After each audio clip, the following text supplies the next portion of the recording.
Bonjour, bienvenue dans cette nouvelle vidéo 12 astuces pour réduire votre coût des paniers d'épicerie. Comme vous avez dû vous rendre compte, en 2022, l'inflation a monté de façon incroyable, tellement que le bien à consommation a monté aussi de façon significative. Vous avez dû vous rendre compte, quand vous allez faire votre commande à l'épicerie, la facture est pas mal plus élevée qu'avant. Alors, j'ai décidé de vous donner 12 astuces pour vous aider à réduire votre coût de panier d'épicerie et bien sûr, vous en avoir plus dans vos poches et plus dans le panier.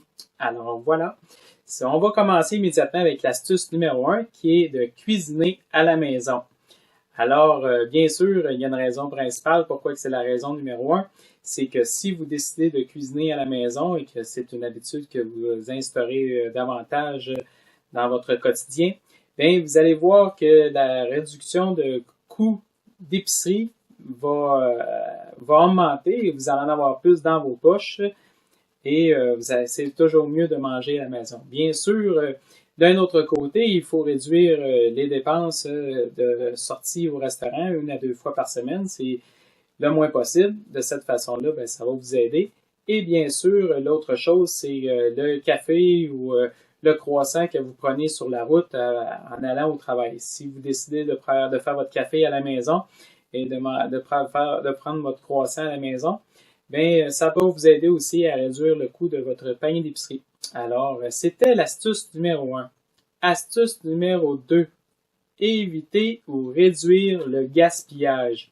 Idéalement, c'est d'éviter le gaspillage, mais bon, on ne sait jamais ce qui se passe dans une semaine. Parfois, on est occupé tellement que on peut oublier un morceau de repas au frigo, puis bon, ça fait que ça peut faire du gaspillage. Mais idéalement, c'est si vous pouvez éviter le gaspillage le plus possible, vous allez avoir davantage dans vos poches et quand vous allez faire la commande suivante, vous allez faire une commande plus petite parce que vous avez réussi à faire la gestion des aliments et réduire le gaspillage et d'en jeter le moins possible à la poubelle, tout simplement. Alors, c'était l'astuce numéro 2. Astuce numéro 3, réduire la consommation de viande. Alors, je comprends là, que certains d'entre vous, vous aimez manger de la viande en masse là, à chaque jour, là, mais bon, si c'est possible pour vous de réduire 1, 2, 3 fois par semaine, puis de remplacer ça par des légumineuses ou bien manger du poisson ou bien faire manger une salade, des choses de même dans un repas, vous allez voir que le coût de votre panier d'épicerie va réduire de façon significative. Alors, ça peut vous aider à en avoir plus dans vos poches et vous aider à faire votre budget mensuel. Tout simplement ça. C'est une question de volonté. De ce côté-là, je vous dirais. Astuce numéro 4. Fixez-vous un budget.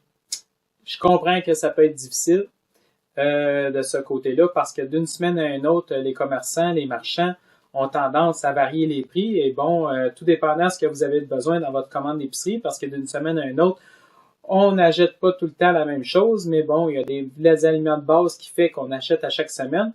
Mais pour ce qui est des à côté, il y a les aliments peuvent varier. Alors, je vous dirais que si vous décidez de vous fixer un coût par semaine, ça peut vous aider à faire la gestion de votre commande et bien sûr à éviter de faire des achats compulsifs. Alors, je pense que c'est de ce côté-là, ça peut vous aider énormément. C'était l'astuce numéro 4. Astuce numéro 5. Magasiner dans les marchands de fruits et légumes. Les marchands de fruits et légumes sont un peu plus spécialisés que les grandes surfaces. La raison est bien simple, c'est qu'eux, ils ont tendance à acheter au gros volume. Plus qu'ils ont de légumes, plus que le prix va réduire. Et ils n'ont pas tendance à acheter des boîtes de conserve, à acheter de la viande, des choses de même, parce que eux, tout ce qu'ils vendent, c'est des fruits et légumes et quelques petits à côté. Bon. D'un autre côté, un magasin de grande surface, son travail à lui, c'est de vendre un peu de tout avec des produits de toutes sortes de variétés, avec des fruits et légumes, etc. Bien sûr, la gestion pour lui est pas mal plus difficile, alors les coûts de fruits et légumes est plus élevé. Alors, si vous pouvez prendre votre attention et d'aller faire votre achat de fruits et légumes de ce côté-là, ben, vous allez en avoir plus dans votre panier et réduire le coût de votre budget alimentaire. Et bien sûr, ben, c'est toujours meilleur d'en avoir plus dans votre alimentation parce que c'est meilleur pour la santé. Alors voilà, c'était l'astuce numéro 5. Planifier des repas pour la semaine. Bon, c'était l'astuce numéro 6, ça. L'astuce numéro 6, c'est planifier des repas pour la semaine. Je vous dirais que c'est pas facile, mais bon, si vous pouvez le planifier 2-3 jours d'avance et voir ce que vous pouvez manger, ben ça peut vous aider aussi à réduire le coût de votre alimentation. Et de notre côté, ben ça peut vous aider aussi à éviter de faire le gaspillage. Alors, je vous dirais que ces deux-là ensemble, si vous les jumelez ensemble, ces deux astuces-là, ben ça peut vous aider à en avoir plus dans vos poches et de façon générale, vous aider à faire la gestion de votre alimentation à la maison. Astuce numéro 7. Utilisez vos cartes de points. Chaque commerçant a sa carte de points, sa carte de privilège. Chacun d'entre eux offre des bonis, des bonus, des rabais, etc. C'est à vous de voir laquelle qui va vous aider davantage à réduire le coût de votre commande d'épicerie. Avec ça, ben, si quand vous arrivez à payer votre commande d'épicerie à la caisse, ben, vous utilisez votre carte de points, ben, ça peut vous aider à réduire de 5, 6, 10 $ par semaine. Ben, à la fin d'un mois, c'est quand même 40 $ que vous pouvez réduire sur une commande d'épicerie. Alors voilà, c'était l'astuce numéro 7. Astuce numéro 8, utiliser des coupons rabais. Encore une fois, il y a des sites internet qui peuvent vous offrir des coupons rabais pour réduire le coût de votre commande d'épicerie. Alors, c'est à vous de faire un peu de recherche sur les produits que vous aimez et bon, de utiliser, comment je pourrais dire ça, des imprimés. Il faut les imprimer maintenant, c'est de cette façon-là. Vous imprimez les coupons rabais et vous les emmenez à la caisse et de cette façon-là, ben, vous allez pouvoir bénéficier des rabais appropriés par rapport aux produits qui vous intéressent. À chaque semaine, à chaque mois, les compagnies essaient d'attirer les gens par des coupons rabais. Alors, cherchez. Il suffit de voir, là, il y a des sites spécialisés qui offrent des coupons rabais par rapport à ça. Alors voilà, c'était l'astuce numéro 8. Astuce numéro 9.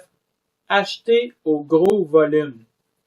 Ça, mes amis, je vous dirais que c'est une astuce vraiment importante qui peut vraiment vous aider à réduire votre coût d'épicerie. Alors, la façon de faire, c'est tout simplement de utiliser les circulaires, les dépliants. Il y en a d'autres qui vont dire les pamphlets. Et qui va vous aider à réduire le coût de votre commande d'épicerie. La façon de faire, c'est je vais vous donner un exemple, des boîtes de conserve.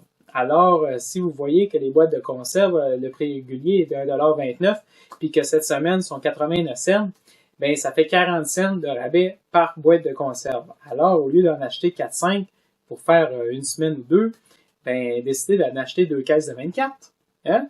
Puis de diversifier vos produits de cette façon-là, ben vous allez en avoir pour 2 mois.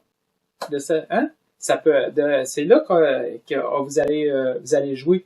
Fait que si vous faites 48 multiplié par le 40 sous que vous faites par de rabais, ben ça commence à faire significatif par rapport à votre économie sur votre budget alimentaire.